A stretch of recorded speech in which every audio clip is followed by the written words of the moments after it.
North Dakotans don't spend any time worrying about earthquakes, but we've had a few minor ones in our history. Jacob Morse has the story of our stable geology.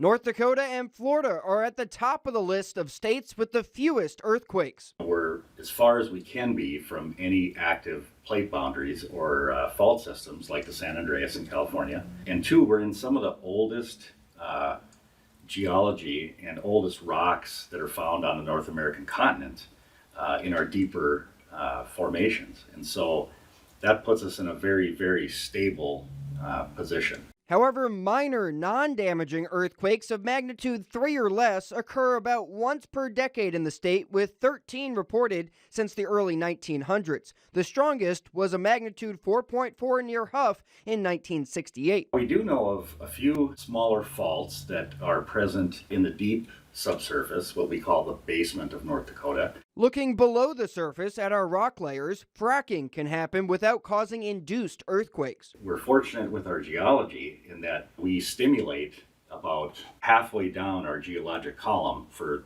the Bakken Formation to get our oil and gas resources. So we're not messing with or stimulating the basement rocks where a lot of the tectonic stresses over time have built up.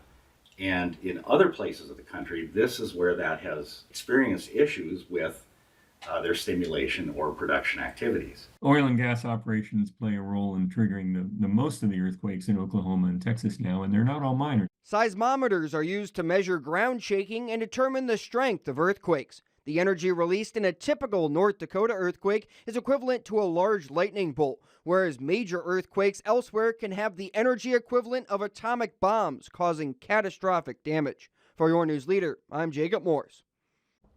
While scientists can say what areas have the best chance of an earthquake, it's almost impossible to predict when it will happen because of complex triggering mechanisms.